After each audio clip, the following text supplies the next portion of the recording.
remember being here for the opening concert of the Melbourne Recital Centre. It was February the 8th, 2009, and I was broadcasting live on ABC Classic FM. Since then, I think this has become the centre of music making in Melbourne, a proud history of just 10 years. The Victorian government announced the building of a recital hall in February 2002, following years of lobbying by Melbourne's music community. An industry reference group worked with Arts Victoria, Architects ARM and Acousticians Arup, envisaging a place that would rank amongst the world's great recital halls and a catalyst for Melbourne as a major world music centre. It was really in late 2001 that conversation started in government circles about trying to actually make this happen. The notion of a recital hall or recital centre for Melbourne had been talked about for years, but it gathered some steam, and circumstances arose in late 2001 that potentially enabled it to happen. Yeah, I think it was in our second term of government that I was aware that it was a gap on the cultural landscape that we had here in Victoria, and particularly in Melbourne. We knew that this was something that we should do at some point, and I wanted to make sure we did it when we had the capacity to do it. You've got to understand there were the two projects. There was the MTC and this project that we chaired the both at the time, and I think we had a total budget of 60 million. No one had built a recital centre in Melbourne before, but very soon we started to talk about the great halls of the world, how ours might stack up with those. We wanted to make sure we had the preeminent recital hall in the country. That's what we do in Victoria, and that's what we do in Melbourne. If you're going to build infrastructure for the future, you can't afford to half do it. It must be properly done.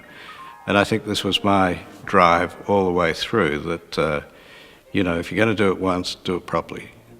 Construction commenced in 2006, and a gift by the Cantor and Calvert-Jones families, in honour of their mother and grandmother, Dame Elizabeth Murdoch, was announced in mid-2007, with a performance by internationally renowned cellist David Finkel, who had these inspiring words: "This is a place where borders will disappear, where music will speak with equal power to those less privileged and to those whose emotional and spiritual lives need replenishment. And for those of us who already believe we have more than we deserve, this place can provide a special focus in our lives, a place to give back, a place that, if properly nourished, will become an eternal testament to the humanity of those who gave it life."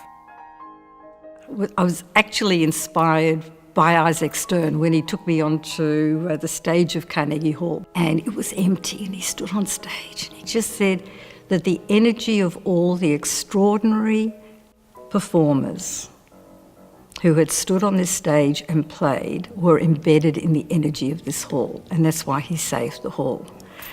And that inspired me, so that at every critical stage of the construction, we organised musicians to perform.